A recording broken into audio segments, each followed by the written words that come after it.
You're listening to the Music Tech Teacher Podcast, episode number 6. Welcome to the Music Tech Teacher Podcast. Music tech tips, lesson ideas, advice, news, and interviews, especially for music teachers. Brought to you by midnightmusic.com.au. Hello and welcome to another episode of the Music Tech Teacher Podcast. I'm your host, Katie Wardrobe, a music tech presenter, speaker and consultant based in Melbourne, Australia, and I'd really like to thank you for listening today.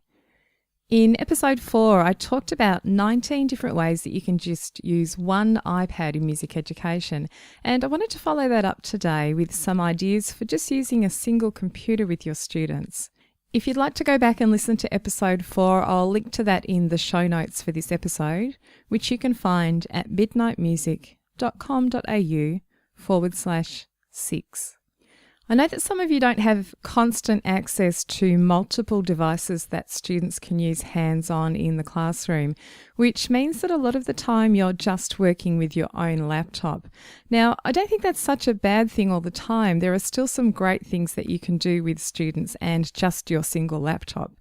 What's really useful though is if you have access to a data projector so that you can easily share your screen with the whole class, because it really opens up what you can do with your one laptop as an activity. And because we're going to be talking about music websites and software, of course, you'll need to also be able to plug into speakers so that your students can hear everything clearly. If you don't actually have access even to a data projector to allow the entire class to see your screen, you might like to try some of the ideas that I'm going to talk about today as one of a number of rotational activities for students who might be working individually or in groups. Your laptop could become one station or centre in the group, and so a group of students might go up to that and do one of these activities and then move on to something else like playing or a notation activity or something different there. So I'm going to talk through 15 different ways you can use your one laptop. Now, if you're walking or driving or doing something else while you're listening to this, don't worry. I have the list written down for you, which includes all of the links that I'll mention. You can download the list at the show notes page I mentioned earlier. So that link is midnightmusic.com.au/6. So let's get started with our 15 ways. Now, the first way is one that you're probably doing already, and that's to show music videos that you find on YouTube to your entire class. There are some fantastic, clever music videos on YouTube, and they show lots of different things. People doing really creative musical activities, things that are engaging. Of course, you can show things like instruments of the orchestra, people doing clever arrangements or cover versions of songs that students will know. I have ended up collecting a whole stack of these on my Pinterest account. So if you're interested in checking that out, I'll link to that in the show notes. And there are just some great things in there. I actually love going to this Pinterest board and just watching some of them at random times. It reminds me of ones that I may have not watched for some time. It's a great way to entice students to get quickly to class. If they know perhaps that at the beginning of every class you're going to show one of these clever music videos. I do know a teacher that's done that in the past, and it's meant that their students have been getting to class really quickly on time so they don't miss out on the video that gets played. If you're not on Pinterest and you do want to have a look at my collection that's there on my Pinterest board, you'll need to sign up for Pinterest if you don't already have an account. It's free and it's very, very worth it. It's a place where you can collect your own links and share them with other people, but of course you can just access all of my links there if you like. It's been the best way that I've found to share links to web pages and to videos. The second thing is kind of a follow-on from that one, and rather than just showing a straight YouTube video, there's a website called PlayPosit which allows you to make YouTube videos and other videos that you find online interactive. Now you can choose your video, you can add it to the PlayPosit website. You basically just copy and paste the link to the video, and that website allows you to add questions to the video. The questions will pop up during the video itself, so you press play, the video goes along, and it pauses when it gets to one of the questions that you've added into the video. It pauses so that students can actually answer the question, and they could discuss the answer as a group or in teams if you're doing this as a whole class activity. Also could work well as a substitute teacher activity. So if you're able to set up the video with the questions ahead of time, you could do that and then just leave the link on PlayPosit for the substitute teacher to come in, and they could run that with the class.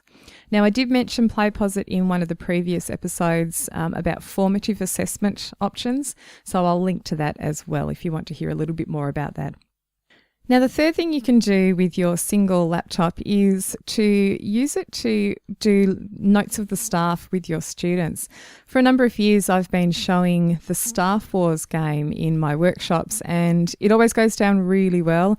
Every time I show it, I think that perhaps everybody knows it by now and it's not going to be a new thing, but I still find teachers all the time that have not seen it before. So it's a fantastic one if you want to check that out.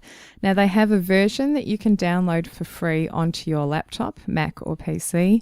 And there's also an iPad app version as well, which is a paid app, but very much worth it, I think, to pay for that one if you need the iPad version. Now, if you're doing it with your whole class, of course, it's designed really for one student to come up and, identify the notes. Basically, what happens is that there's a staff showing on the screen and there's a spaceship underneath it. And when you press the start button, a note comes flying in from the right, and you need to identify that by clicking on the note name, which is underneath the spaceship. If you get the note right, the spaceship will shoot the note and everything's good. And if you get the note wrong, you'll lose a life. And there's 3 lives that you need to lose. Pretty sure that I've also talked about this option in the iPad episode a bit earlier. And I also mentioned in that episode that I've made some scorecards up to use with Staff Wars, particularly if you're using this as an entire class activity. So using the scorecards means that you can get everyone involved. So even if there's just one person identifying the notes actually on the computer, whether it's you or another student, all the others can get involved by writing down their answers on the scorecards. The scorecards wasn't my original idea. I saw that mentioned, another teacher had devised that, and I took that idea and just made a version that everybody can download from my website. So if you're interested in that, again, I'll link to that in the show notes. The fourth way you can use your single laptop is what I call be a music producer. And this is where you can use something like the free online interactive website called Incredibox. And I know a lot of you have seen Incredibox before. It's one that always goes down really well with students and with teachers as well. And it's a website where you can basically create a beatboxing pattern, which also has vocals and stuff as well.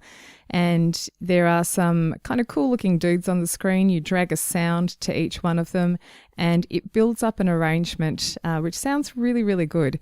So I find that this is a great website for doing a lot of things. You can really scaffold what you do with this website so that it becomes meaningful. And you can use it to do things like introducing remixing or arranging. You could use it to talk about conducting. So you can basically line up a whole set of sounds on these guys on the screen, and there's 7 in total. Once I've lined them all up, I actually mute them all, and then you can press record and build an arrangement. So you can bring the guys in and out, stop them singing, start them singing, and create some sort of arrangement that way. So you could include, some aspect of talking about what a conductor does and how that works, and the fact that you now have an ensemble in front of you. You are the conductor and you're going to bring in your singers or make them stop singing at certain times. Now, I have a blog post that I've written about Incredibox, and that's got some details about the sorts of things you can do with that website, some suggested lesson plan ideas. So again, I'll link to that one in the notes as well. The next 3 ways that I'm going to suggest you can use your single laptop is to use some of the tools that are part of the Chrome Music Lab. Now, this is a free set of online music tools which are really great for the music classroom. Each part of the Chrome Music Lab, and there are a number of different sections that you can go to. Basically, when you go to that website, you'll see what's kind of like a menu, and you can click on each item in the menu and it will take you to a different interactive tool. And each of those interactive tools does something very specific. So I think it's a great way to again, tie in technology into something you're already doing in class. The first one of those tools that I wanted to mention is simply called Rhythm, and it's a website. Once you launch it, it's basically a web page where you can see a couple of animals up the top of the screen, and there's some very simple grid-like notation underneath them, and there's a play button. Once you press play, you'll see that the animals are playing the notation that's in the grid below. So clicking around on the screen in different places in the grid will change the rhythmic pattern, which is great. Now you could have students play along with the pattern that they're playing. So each of the different sounds could be represented by perhaps body percussion or classroom instruments that you have, and students could play along with one of the lines that they can see on the screen. You could have maybe one student come up and change the rhythmic pattern themselves, and then everyone can play the new rhythm that's on the screen. You could also divide students into groups and get them to play the rhythms just in a very small group, so perhaps with one student on each part. They could also maybe improvise new patterns away from the screen and then come back and replicate what they've devised themselves by showing you and clicking on the grid to create their rhythm up there. Now, the first screen that you see in the rhythm game is in a 3/4 metre, but you can click through and actually see different meters with different animals playing and different sounds. And there's a 4/4 metre, a 5/4 metre, and a 6/8 metre as well. So there's some good variety there, allows you to tie in discussion about different meters and, of course, the different rhythms that are in each of those screens. Another one of the Chrome Music Lab resources is called the oscillator. It's a great way to introduce sound synthesis, and you can use it to show students 4 different oscillator types: a square, sawtooth, triangle, and sine wave. So they can click and drag up and down on the screen to change the frequency. Now, when you look at the screen of the oscillator is actually represented by a really cute kind of cartoon-like character. They remind me a lot of the Mr. Men book characters, like Mr. Happy. So basically a round circle or a triangle for the triangle one, and so on. When you click and hold your mouse down, it will make this little guy sing at a certain frequency, and then when you drag the mouse up or down, it will change the frequency higher or lower. You could use this as a great tool for exploring the relationship between frequency and pitch. So you could choose one frequency at maybe a low level and then see if students can find the equivalent note an octave higher, for instance. And they could do that as a group or maybe individually by coming up to your laptop one at a time. The third Chrome Music Lab tool I'll mention is called the Melody Maker, and there are lots of other things inside the Chrome Music Lab, so I really do encourage you to explore the other things, but this Melody Maker is the last one I'll mention for this episode. And I like to think of it as a great stepping stone into using notation or even to using piano roll editors that you find in sequencing programs like GarageBand or Mixcraft or Soundtrap.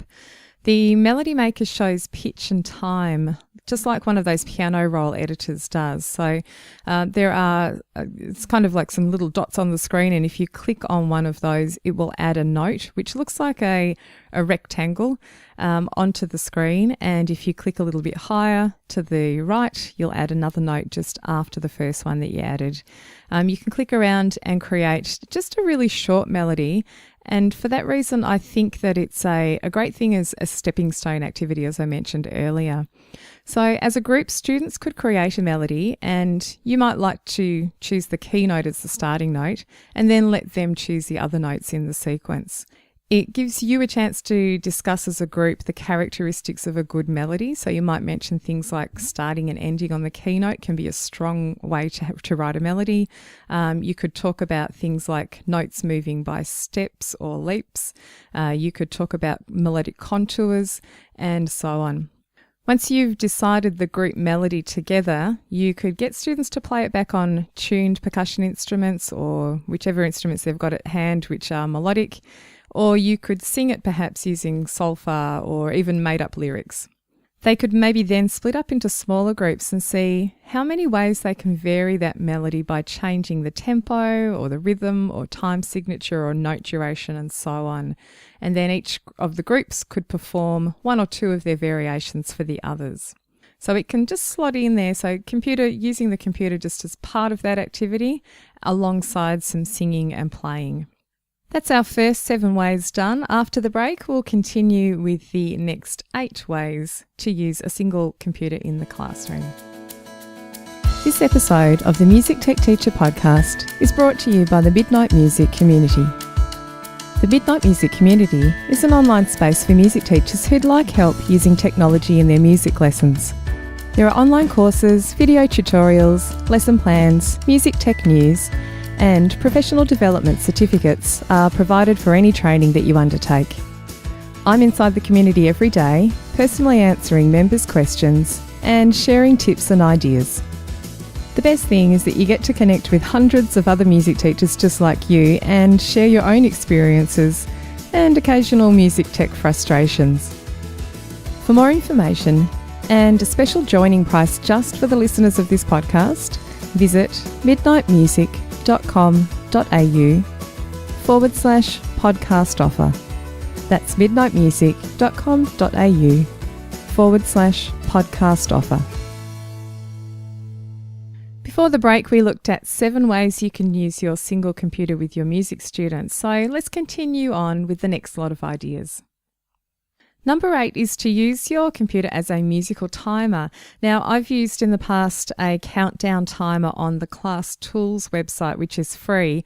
And this might be a good way to encourage students to do something like clean up the classroom really quickly for a specified time length.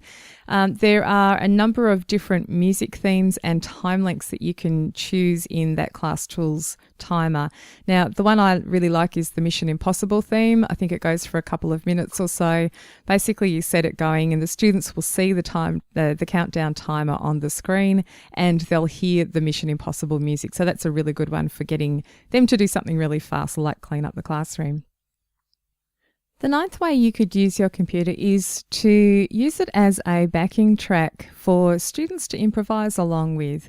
And there's a number of different ways you can do this. You could set something yourself up in a software program, but there's actually a little video that I've found which is nice, and it allows you to improvise using the pentatonic scale. This has been made by the Chamber Music Society of Detroit, and it's part of the New York University Music Experience Design Lab. It's just a really simple video with some nice piano music. I'll play you a little bit of it here.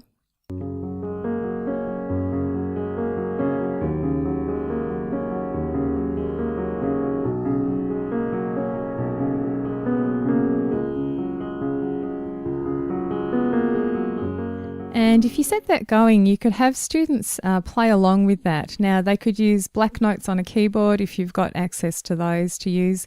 The website's actually set up that you can even press the keys on your computer keyboard to play along with that video. So give that one a go. I think it works really nicely. It's a nice piano piece and it just allows students to be creative along with that video. Now, the 10th way to use your single computer is to use it to visualize dynamics. Or this could be actually general class noise. It doesn't have to be dynamics necessarily. There's a website called the Bouncy Balls website. And once you go there, you'll need to just click on the button which says that you will allow that website to use your microphone. Because what it does is it kind of listens through your microphone to sound that's going on in the environment. And basically it's a black screen with some balls down the bottom of the screen, and as soon as there's noise picked up through your microphone, the balls all start bouncing around. So if the noise is at a low level, the balls will bounce just a little bit, and if the noise is at a very high level, the balls go crazy all over the screen. So it's a really good way to, maybe if you're teaching dynamics to students, you could get them to make the balls stay very low for a piano sound, or get them to go crazy on the screen with forte or fortissimo. And it's kind of good. You know, I know some teachers actually use it as a behavioural type thing where they just have that on in the background, and if the balls are moving around too much on the screen, the students know that they're being too noisy and they need to lower the levels of their talking or playing or whatever it is that they're doing. So give that one a go, lots of fun. In the same sort of vein, you could use your laptop to visualize sound.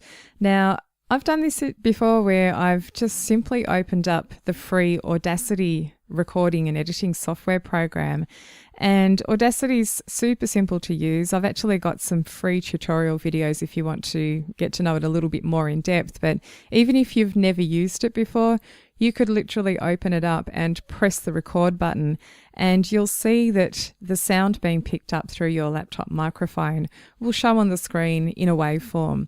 Now, this can be a great thing, to use just to record students singing and playing, of course, but you could also use the recorded waveform as a discussion about dynamics and form and rhythmic accents, because the students can actually see what's going on.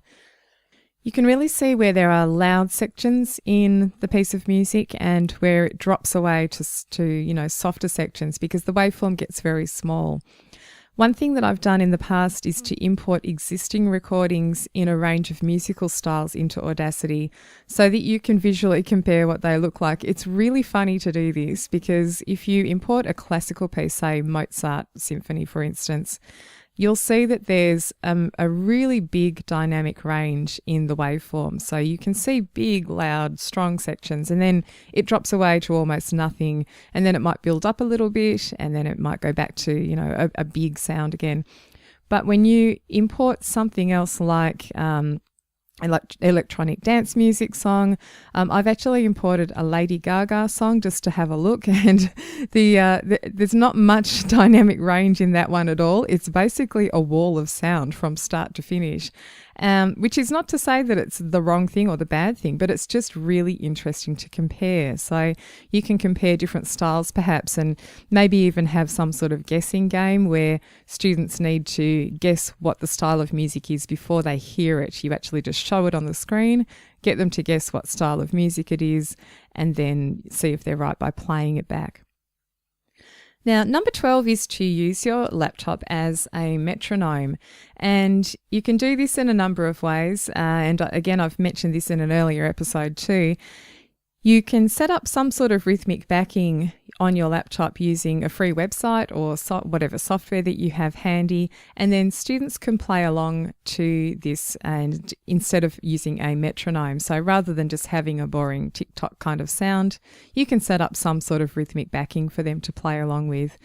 Now, if you've got GarageBand or Mixcraft or Logic or Soundtrap or any of those programs, you could do it quickly in there by maybe using an existing loop from the loop library, or playing something quickly to record yourself your own drum pattern from scratch.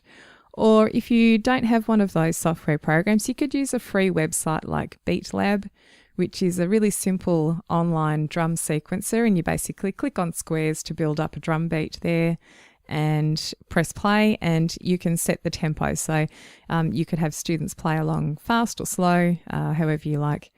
There's another online free drum machine called the HTML5 drum machine, HTML5. And again, you can just use that to set up a really quick drum beat too.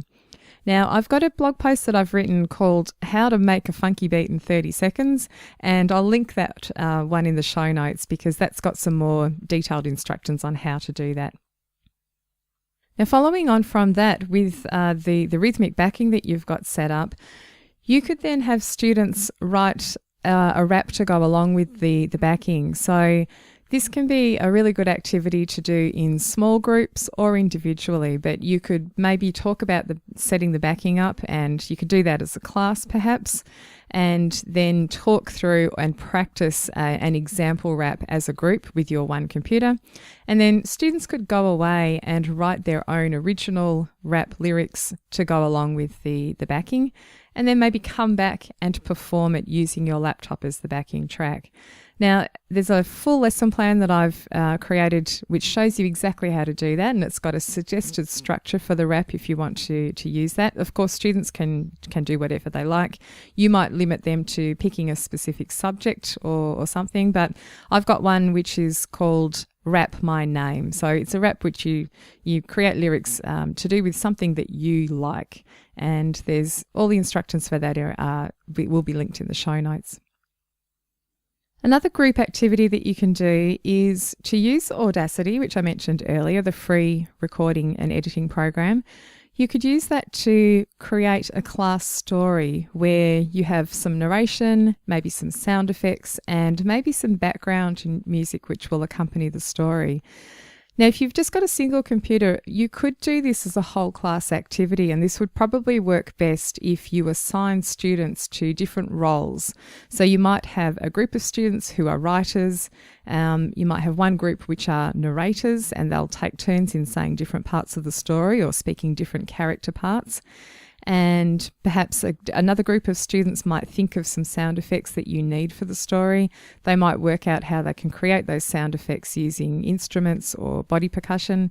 And maybe you might have another group creating background music.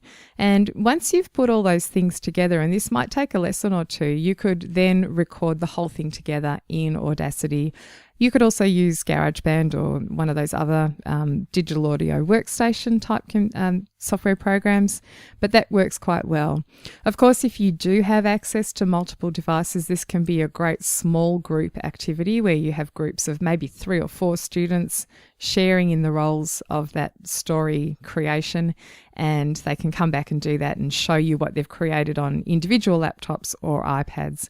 But if you've just got the one laptop, this can be done as a big sort of class group activity.